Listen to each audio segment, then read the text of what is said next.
Peak English Podcast. From Peak English with Class. Hey, English learners. Welcome back to the Peak English Podcast, your cozy place to learn easy English through real-life conversations and improve your life at the same time. I'm Sarah. And I'm Alex. And as always, we're really happy you decided to spend a little bit of your day with us. Before we start, I want to quickly remind everyone that this is a B1 to B2 level episode. So if you don't understand every word, just relax. You can always listen again. You know, Alex, you look incredibly relaxed today. Yeah, well, I decided to wear my favorite white-gray hoodie and blue shorts today in the studio. It just makes me feel super comfortable. Comfort is definitely key, especially because today's topic might make a lot of us feel, well, a little bit uncomfortable. Oh, why is that, Sarah? Well, today we are talking about networking. You know, how to build a powerful network? Right, networking. That simply means making connections with other professionals to help each other in business or life. Exactly. But honestly, as someone who started from absolutely nothing, networking has always terrified me. I hear you, Sarah. It can feel really overwhelming when you have zero connections to start with. Exactly. If you don't have any connections, how are you even supposed to start building a network? Well, the good news is that we are going to break down every single step today. We will teach you how to get your foot in the door anywhere you want to go. Wait, let's stop right there. Get your foot in the door? What does that phrase mean? Ah, good catch. To get your foot in the door means to get a first chance or a small entry-level opportunity somewhere. For example, taking a low-paying internship is a great way to get your foot in the door at a big tech company. Ah, I see. You literally put one foot inside so the door doesn't close on you. So today, we will learn how to get that very first opportunity. Exactly. In fact, I'm going to say something a little crazy here. I think if you listen to this entire episode, you could add millions of dollars of net worth to your life over time. Whoa, millions of dollars? That is a very bold promise, Alex. I know. It sounds crazy. But I learned early on that your network is your net worth. Your network is your net worth. Can you explain that simply? Of course, your net worth is usually the total amount of money you have in the bank. But this idiom means that the people you know, your network, are just as valuable as money. So, for a real-life example, if you know the right people, they might help you find a dream job that pays very well, right? Exactly, Sarah. Over time, if you build a successful network, it allows you to meet the people of your dreams and create huge opportunities. But before we dive into all of the tactics, it is time for our reflection challenge. Yeah, we always love hearing from you guys. So here is the question for today. When you think about reaching out to a stranger for help, how does it make you feel? Please tell us in the comments below. Just write, I'm your name from your country, and today I feel... For example, you could write, I'm Tom from the United States, and today I feel very nervous when talking to new people. We read every single comment, and it really helps us build our own little network with all of you. So don't be shy. Pause the podcast right now, write your comment, and then come right back to listen. Honestly, Alex, whenever I think about networking, I just feel so exhausted. I usually just end up doing nothing. Really? Why do you think that is, Sarah? You are normally so brave. Well, I always feel like I am bothering people. I mean, successful people are so busy, right? Yeah, they are usually very busy. That is true. Exactly. And I am just me. When I look at someone's professional profile online, I just mindlessly scroll. I feel too scared to send a message. I totally understand that feeling. It is very common to feel like a bother. The fear of rejection is real. It is terrifying. I just assume they will ignore me. Right. But before we talk about what to do, we need to change our mindset. We need the right mental framework for success. A mental framework? You mean a new way to think about the situation? Exactly. Let's do a little thought experiment. I want you to close your eyes. Okay, my eyes are closed. Imagine you are scrolling on your phone, checking your email. You have a lot going on in your life right now. Mm-hmm. I am always super busy with work and daily life. Right, so you are actually kind of ruthless with your attention. Promotional emails, you just swipe them away. Generic sales emails, no chance you read them. Wait, let me pause you there. Ruthless? What does that mean in simple English? Good question. To be ruthless means you show no pity. You are very strict and quick to delete things without feeling bad. For example, if a store emails me a discount, I am ruthless. I delete it in 1 second. Oh, I am definitely ruthless with my inbox too. Delete, delete, delete. Exactly. Now, imagine the dream person you want to connect with. They are probably 10 to 100 times more busy than you. Oh, wow. 100 times more busy? That is a lot of emails. Right. So you have to ask yourself, how are you going to cut above the noise during their doom scroll? Hold on, 2 new phrases there. Cut above the noise and doom scroll. Can you explain those? Sure. First, noise means all the useless emails and distractions. To cut above the noise means to stand out and make them notice you. Oh, like wearing a bright red shirt in a room full of people wearing black? You stand out. Perfect example. And a doom scroll is when you endlessly scroll through your phone, looking at negative or random things without stopping. Oh, I am very guilty of doom scrolling before bed. Just watching short videos for hours. We all do it. But if you want to get their attention, you have to cross a specific threshold. You have to make them say, I am going to pay attention to you. But how? How do I make a very busy, successful person stop their doom scroll to look at my message? The number one way is to show them that you can provide some sort of value. Provide value? But I don't have millions of dollars to give them. No. It is not just about money. All the relationships are built on some sort of value. It can be financial, social, or emotional. Could you break those down for me? What is social value? Of course, social value means you know people they might want to know, or you are simply a fun person they want to hang out with. Okay, so introducing 2 friends who might like each other is giving social value. What about emotional value? Emotional value is when you make them feel good. Maybe you make them feel connected, or they want to help you because it makes them feel like a good person.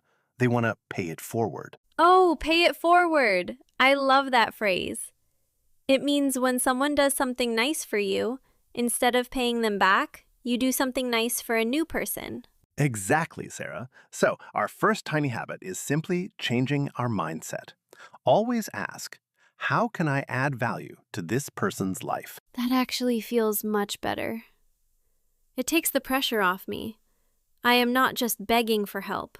I am trying to offer something useful. Exactly. Now, let's talk about the first step to actually reaching out. First, you have to decide who you want to talk to. Okay, where do I even start? The whole internet is full of people. Think about 2 different categories of people. Number 1, people you can easily get access to. People I can easily reach. So, like my coworkers, my old classmates, or people in my local neighborhood. Yes, exactly. They are your first circle.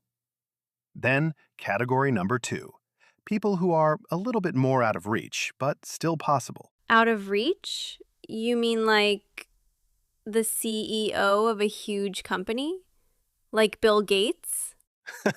Well, you probably won't get Bill Gates to give you a job directly, but let's say you want a job at Microsoft. Okay, let's say I want to work there.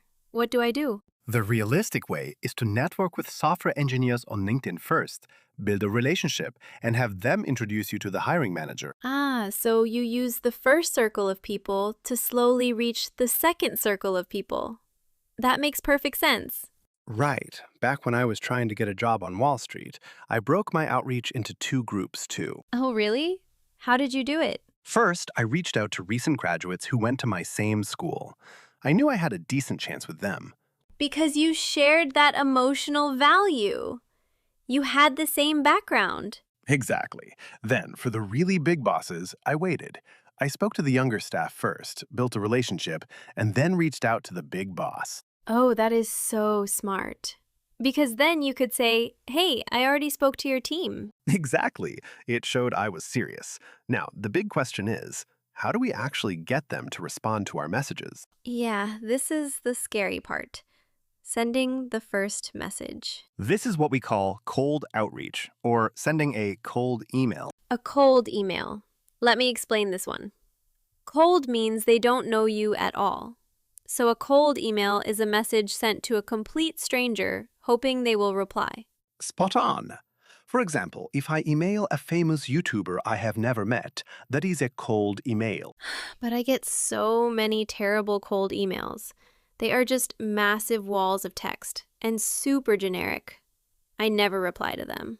Right. So, tiny habit number 2 is learning how to write a good cold email. And the secret is our core principle, adding value. Okay, taking notes. How do I write a good cold email that adds value? First, you must do your research. Look at their LinkedIn. What are their goals? What are their current challenges? So don't just say, hi, give me a job. Learn about them as a human being first. Exactly. Second, you must customize your message. Find a shared connection. A shared connection. Like growing up in the same area or liking the same sports team? Yes, when I reached out to people on Wall Street, instead of a boring subject line, I used something personal, like fellow Eagle Scout reaching out. Oh, that definitely cuts above the noise. It feels personal. Exactly. And step 3, be punchy and concise. Punchy and concise? That sounds like a boxing term. It kind of is.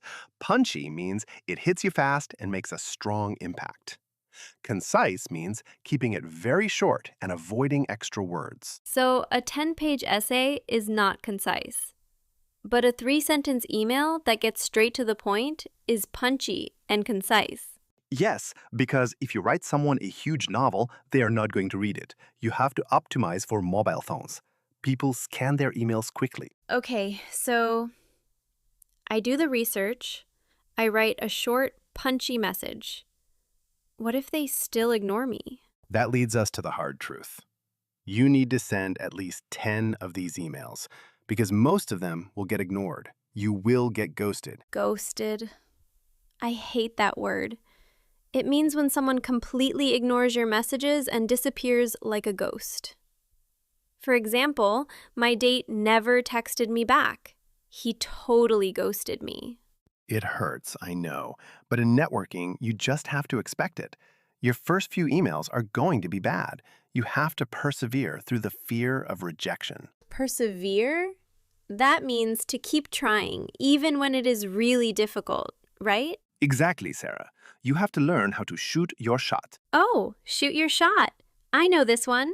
It comes from basketball. It means taking a chance on something even if you might fail. Like asking someone out on a date. You are shooting your shot. Perfect example. If you don't push through this fear, you will never create big outcomes for your life. But if you follow these rules, you will get 2 or 3 responses for every 10 emails you send. Okay, 2 or 3 responses out of 10. That is a realistic expectation. I can handle that. Great. Now, let's say they finally reply. They agree to have a coffee chat with you. Oh no, now I actually have to talk to them. I am going to sound like a robot. Don't panic. Tiny habit number 3. Nail the small talk and come prepared. Small talk? Ugh, I hate small talk. Oh, the weather is nice today. It feels so pointless. A lot of people think that, but small talk is actually very important. It is not really about the weather. Then what is it about? It is about connecting with someone and building initial rapport. It helps you gauge their energy and see how they are feeling. Ah, I see. Rapport means a friendly, understanding relationship. So small talk is just a warm-up to build rapport, like stretching before you exercise. That is a fantastic way to look at it, Sarah. Once the warm-up is done, you need to show you came prepared. Prepared. So no generic questions like, hey, what is your job like? Right. Ask specific things, like, I saw you worked on that big Amazon deal. What did you learn from that? Oh, that shows you actually did your homework. It proves you are genuinely passionate about what they do. Exactly. It cuts above the noise of 1,000 other people asking for their time. And if the chat goes well, you must end with a call to action. A call to action? Like in a YouTube video when we say, subscribe to the channel. Similar. In networking, it means asking a direct question to keep the momentum going. I would often ask, is there anyone else you would be open to introducing me to? Wow. Is it okay to ask that? It feels a little pushy. It is okay if you built a good connection, because the most effective way to grow your network is through warm introductions, not cold emails. Ah, a warm introduction is when a mutual friend introduces you. It is much easier than a cold email to a stranger. Exactly. This is the power of compounding. One person introduces you to two people, then you meet more at an event, and it just grows. Compounding. Like in banking, when your interest earns more interest and the money grows faster and faster over time? Yes, your network compounds just like money. But it doesn't just happen by magic. You have to play the long game. Play the long game. That means you are not looking for a fast result. You are patient and planning for the distant future, right? Exactly. Some people think, oh, I got the introduction, I am good. But the best networkers know that the first meeting is just step one. Right. You can't just meet someone at a party and expect them to immediately do business with you. No, you have to nurture the relationship. You have to build trust and deliver immense value over time. Okay, how do I build trust? What are the building blocks? There are three main ones: reliability, consistency, and authenticity. Okay, let's explain those. Reliability means you do what you promise every single time. Like, if I say I will call you at 5 p.m., I call you exactly at 5 p.m. Yes, consistency means how regularly you show up in their life. You don't just disappear for 2 years and then ask for a favor. And authenticity means being honest and real, not being scummy or sounding like a cheesy salesperson. Exactly. People can always tell when you are just trying to use them. A simple way to build this trust is by sending thoughtful thank you notes. So, instead of a boring, thanks for the time, you write something specific, like, I loved your advice about X. I am going to apply it to my life. Yes, it makes you memorable. Over time, you just share genuine touch points, congratulate them on a milestone, or simply check in on how they are doing. That actually sounds really nice. It sounds like just being a good, kind person. That is the secret, Sarah. If you are just a good, kind, genuine person, you will be successful long term. The more you give, the more you get in return. It is just karma. Wow. I feel so much better about this now. But wait, I have one more question. Go ahead. What if I have nothing to give? Like, I am just starting my career. How can I possibly add value to someone super famous, like Mark Cuban? That leads us to the final point. You must simultaneously build your own value. Build my own value. How? If you want to play at the highest levels, your value needs to scale with your network.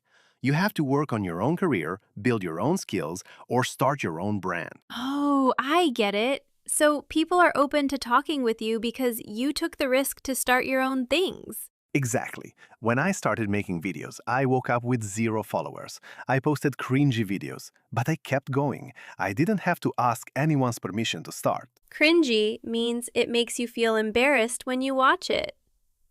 But it got better over time, right? Moderately less cringy, yes, but it built my credibility. So the takeaway is this: it will take years to pay off. But if you shoot your shot, add value, and play the long game, you will build a network worth millions of dollars. Start shooting your shot in a personalized way and start building your own value. I think I am ready to send my first cold email, Alex. I knew you could do it, Sarah. Well, we covered a lot of ground today. Let's take a quick moment to look back. A quick recap is always helpful. It makes all this big information feel a lot smaller and easier to manage. Exactly. So, for our listeners who want to start building a powerful network, we talked about 3 tiny habits. Right. Tiny habit number 1 was about changing our mindset. We have to stop thinking about what we can take and start thinking about what we can give. Yes, you always want to ask, how can I add value to this person's life? It could be social value, emotional value, or financial value.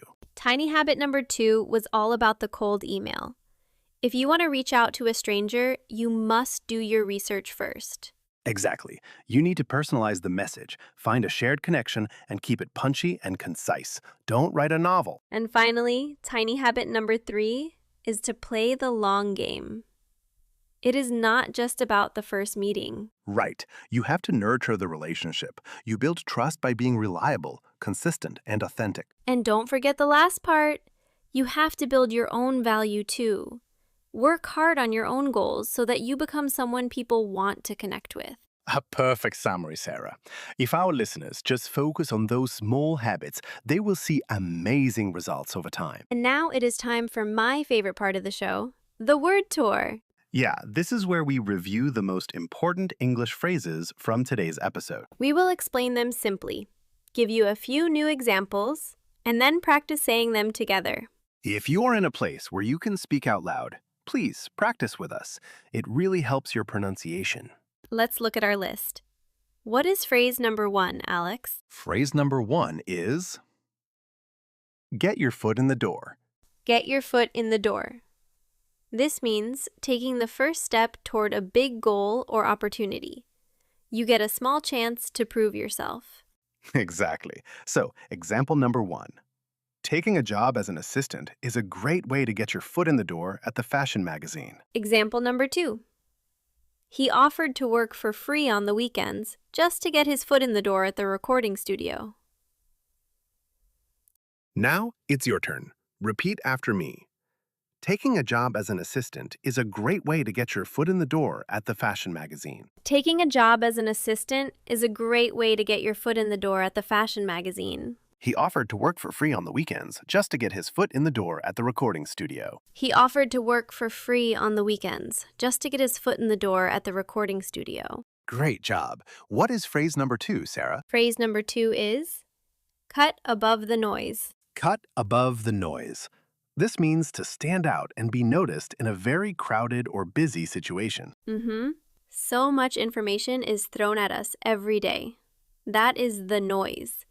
You have to be special to cut above it. Example number 1. To get the manager's attention, your resume really needs to cut above the noise.